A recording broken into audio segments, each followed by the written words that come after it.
salah satu saya menghayati Datuk Speaker tentang ayat menteri tadi, semua ahli parlimen memainkan peranan untuk memantapkan nilai-nilai murni.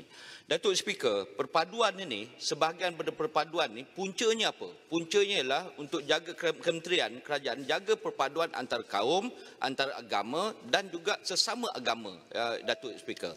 Tetapi Datuk Speaker, saya nak sebut pada pagi ini, saya nak tanya apakah tindakan kementerian dan juga ataupun ada tak sesuatu peraturan tentang tanggungjawab ahli parlimen, tanggungjawab kerajaan, sama ada pembangkang ataupun kerajaan, Datuk Speaker.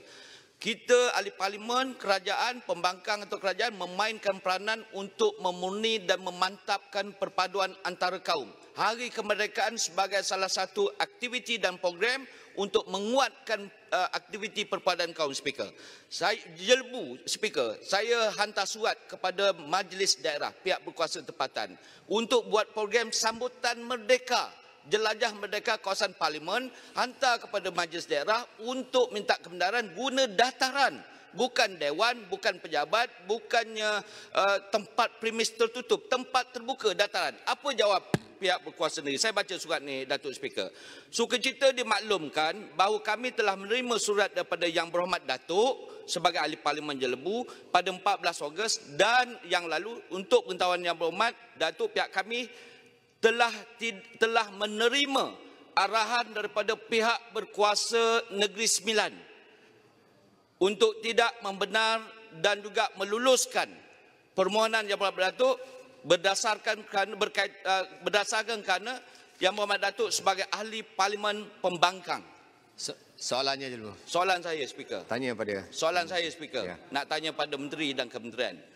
Ini satu contoh kerajaan, Speaker, Kerajaan Pakatan Harapan yang tidak terbuka langsung dalam soal perpaduan antara kaum, antara rakyat. Jelajah ini bukan UMNO, bukan PAS, bukan GPS, bukan DAP, tetapi ini jelajah yang melibatkan semua kaum dan bangsa, semua peringkat umur dan melibatkan aktiviti menghayati dan menghargai sambutan Hari Kemerdekaan. Saya nak tanya pihak menteri, ada tidak peruntukan yang diperuntukkan ataupun apakah tindakan pihak kementerian untuk sekurang-kurangnya menasihatkan Kerajaan Pakatan Harapan Negeri Sembilan yang masih lagi duduk ataupun berfikiran secara kolot.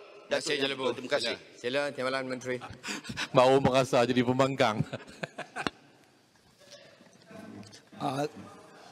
Kementerian akan mengambil maklum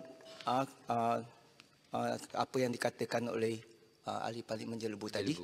Dari segi penyelesaian masalah, kita telah pun menubuhkan jawatan kuasa tindakan negeri dan bolehlah dibangkitkan dalam jawatan kuasa dan juga dalam jawatan kuasa menteri dan exco perkara ini bolehlah kita bangkitkan dan bincangkan.